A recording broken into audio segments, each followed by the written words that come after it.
Hi everyone, thanks for joining. Missy and I are here to read another story today called Small Saul.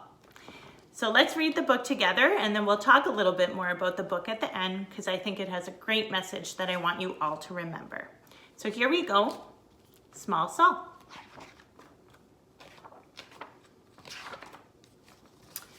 Small Saul loved the sea. He loved its vastness, its calmness, its blueness. He was meant to be on the water. Even as a child, he dreamed of a life at sea.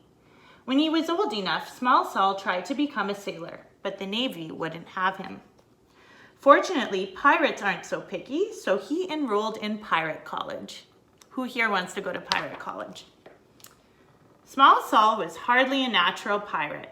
Being rough and tough just wasn't in his nature. He was good at intro to swabbing the deck, but he was easily distracted during treasure map interpretation. He did well in navigation, but he lacked focus in looting, the basics. He was born to sing sea shanties, not to hold a sword. Despite these setbacks, he was determined to graduate. Finally, after months of hard work, Small Saul earned his pirate diploma. Well, his hard work paid off.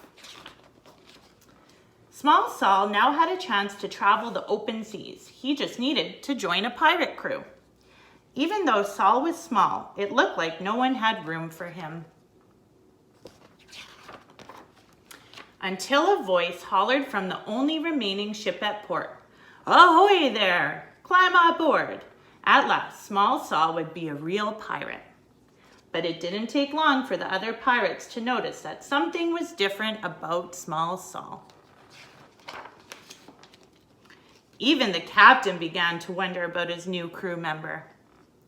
Small Saul knew that if he wanted to remain at sea, he would have to prove his worth as a pirate. Pirate college had taught him that there are only 3 things pirates care about: their ship, being tough, lots and lots of treasure. Small Saul needed to show that he cared about these things as well.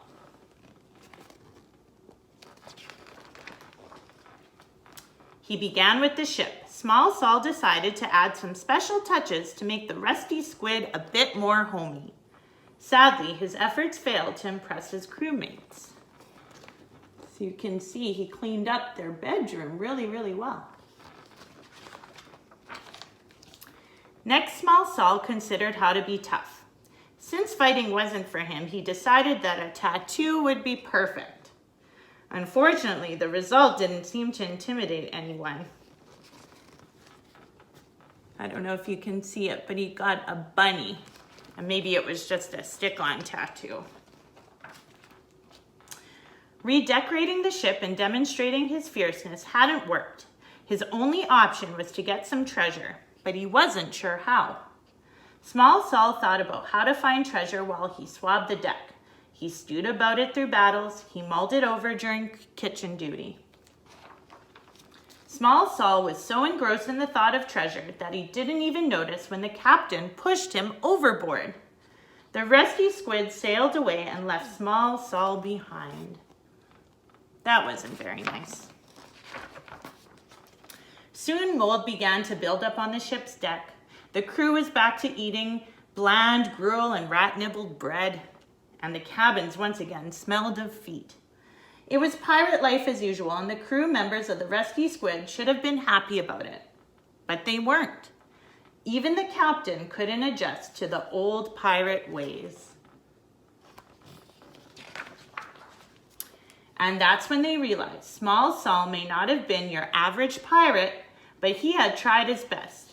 He had made their ship a home. Just like treasure, Small Saul was rare. The crew turned the Rusty Squid around and rushed back toward Small Saul, hoping that it wasn't too late.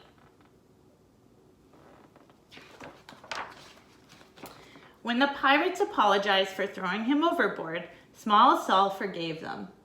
They were pirates after all. Throwing people overboard is just something they do.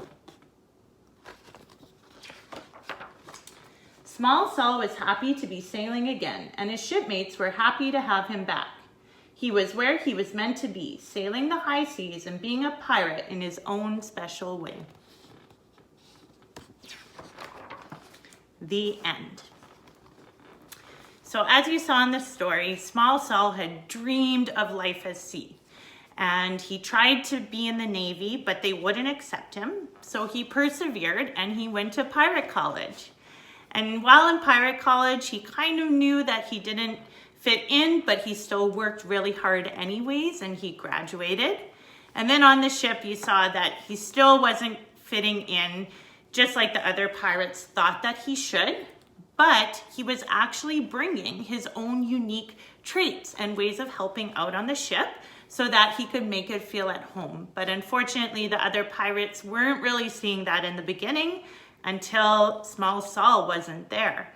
And then they realized just how helpful and what he brought to the ship, even though he may not have been that tough pirate that they thought he should be. So I think that the super important message from this book is that you don't have to change who you are to fit in. We are all unique in our own way, and we all bring different gifts and talents to our classrooms and our school and our families, and that's something to be celebrated. So I hope that you continue to be proud of who you are, because who you are is the best version of you, and we should all be thankful for everything that we offer to everyone, because that's what makes life so great. So please be proud of who you are. I hope that you are. And until then, I hope you have a great rest of your week, and we'll see you again soon. Bye.